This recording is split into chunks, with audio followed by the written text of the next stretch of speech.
తెలుగు రాష్ట్రాల్లో ఎండలు మండిపోతున్నాయి. దానితో పాటే బీర్ అమ్మకాలు అమాంతంగా పెరిగిపోతున్నాయి. ఎండ తీవ్రత నుంచి ఉపశమనం కోసం ఎక్కువ మంది బీర్ను తెగ తాగేస్తున్నారు. అతిగా బీర్లు తాగితే ఆరోగ్యానికి ముప్పేనంటున్నారు డాక్టర్లు.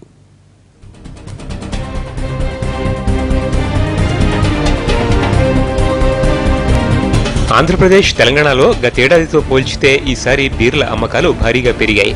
ఎండ తీవ్రత నుంచి సేద తీరేందుకు చల్లటి బీర్లని ఆశ్రయిస్తున్నారు మద్యం ప్రియులు. తెలుగు రాష్ట్రాల్లో బీర్ల విక్రయాల్ని చూస్తే ఏడాది ఆంధ్రప్రదేశ్లో ఫిబ్రవరి నెలలో 12.42 లక్షల కార్టన్లు అమ్ముడుపోగా తెలంగాణలో 30.98 లక్షల కార్టన్ల విక్రయాలు జరిగాయి. ఇవి మార్చి నాటికి భారీగా పెరిగాయి. ఆంధ్రప్రదేశ్లో 21.74, తెలంగాణలో 37.34 లక్షల పెట్టెలు అమ్ముడుపోయాయి. ఏప్రిల్ 24 నాటికి ఏపీలో స్వల్పంగా మద్యం విక్రయాలు పెరిగాయి. తెలంగాణలో మటుకు కాస్త తగ్గాయి. ఏప్రిల్, మే చివరి నాటికి బీర్ల విక్రయాలు భారీగా పెరిగే అవకాశం ఉంది.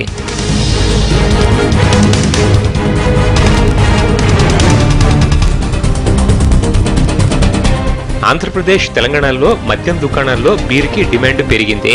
ఈ ఏడాది ఒక్క ఏప్రిల్ నెలలోనే తెలంగాణలో దాదాపు 4 కోట్ల బీరు సీసాలు, ఆంధ్రప్రదేశ్లో దాదాపు 3 కోట్ల బీరు సీసాలు అమ్ముడుపోయాయి.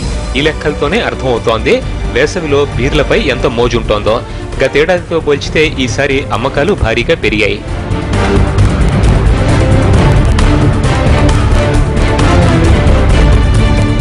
రెండు రాష్ట్రాల ఎక్సైజ్ శాఖలకి భారీగా ఆదాయం వస్తున్నా ప్రజల ఆరోగ్యం మటుకు ప్రమాదంలో పడుతోంది. పరిమితికి మించి ఆల్కహాల్ తీసుకుంటే అనారోగ్యం తప్పదంటున్నారు డాక్టర్లు. 650 మిల్లీలీటర్ల బీర్లో 5 నుంచి 7.5% ఆల్కహాల్ ఉంటుందని చెబుతున్నారు. బ్రాందీ, విస్కీలో 42.8%, వైన్లో 6 నుంచి 24% వరకు ఆల్కహాల్ ఉంటుందని చెబుతున్నారు వైద్యులు. ఏ రకమైన బ్రాండ్ అయినా ఖచ్చితంగా ఆల్కహాల్ ఉంటుందని, అలాంటప్పుడు బీరే కదా అని పరిమితికి మించి తాగితే ఆరోగ్యంపై తీవ్ర ప్రభావం పడక తప్పదని చెబుతున్నారు.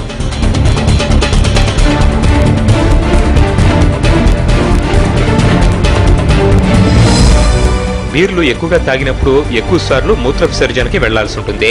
దీనివల్ల శరీరంలోని నీరు, సోడియం, పొటాషియం బయటకు పోతాయి. ఫలితంగా తీవ్రమైన డీహైడ్రేషన్ కి దారితీసే ప్రమాదం ఉంది. ఎక్కువగా బీర్లు తాగితే శరీరంలోని గ్లూకోజ్ ఉత్పత్తిపై ఆల్కహాల్ ప్రభావం చూపిస్తుంది. దీంతో షుగర్ పేషెంట్లకి రక్తంలో చక్కెర స్థాయి ఒక్కసారిగా తగ్గిపోయి హైపోగ్లైసెమియా అనే ప్రమాదకర స్థాయిలో కోమాలోకి వెళ్లే అవకాశాలుంటాయి. అధిక రక్తపోటున్న వాళ్లకి బీపీ మాత్రల ప్రభావాన్ని ఆల్కహాల్ తగ్గిస్తుంది. ఫలితంగా బీపీ పెరిగి గుండె కొట్టుకోవడం లయ తప్పుతుంది. రోజుకి 90 ml కంటే ఎక్కువ ఆల్కహాల్ తీసుకుంటే అది కాలేయంపై నేరుగా ప్రభావం చూపిస్తుంది.